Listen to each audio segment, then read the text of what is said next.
মাছ দিয়ে ভাত খেলে কাঁটা ফেলে খান, মানে বুদ্ধি আছে।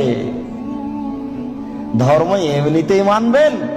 এই দেশের মাটিতে প্রায় 3 লক্ষ মানুষের বানানো হাদিস আছে। আমার বাসায় আছে 10,000। টাকার গায়ে লেখা আছে, চাহিদা মাত্র ইহার বাহককে দিতে বাধ্য থাকিবে। আমি আব্দুর রাজ্জাক 10,000 জাল জয়ীফ হাদিস দিতে বাধ্য থাকিব, চাহিদা মাত্র।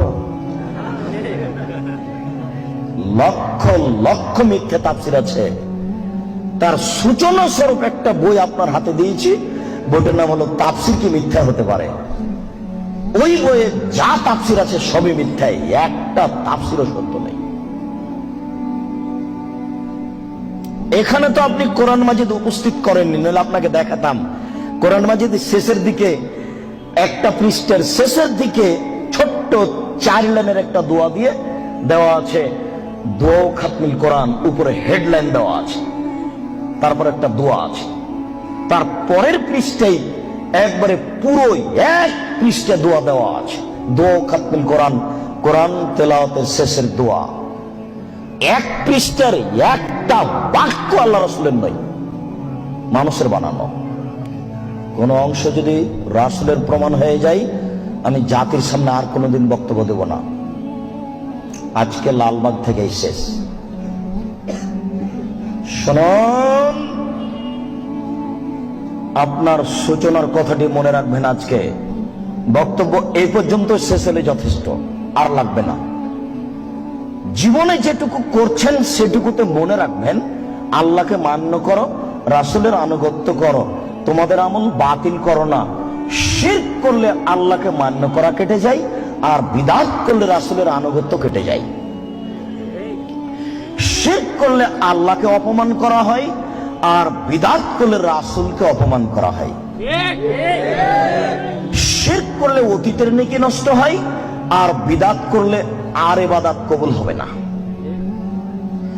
শিরক ঠেকায় পিছন দিককে, আর বিদআত ঠেকায় সামনের দিককে। বুঝাতে পারলাম না? শিরক করলে আল্লাহকে অপমান করা হয়, আর বিদআত করলে রাসূলকে অপমান করা হয়। বুঝাতে পারলাম না মনে হয়?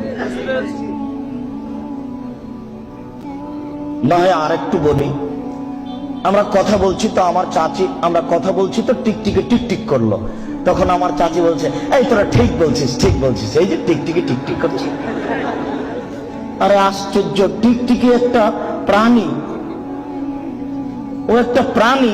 আমি কথা বলছি, ও ঠিক বললাম, টিকটিকির কথাই এটা হতে পারে কি করে?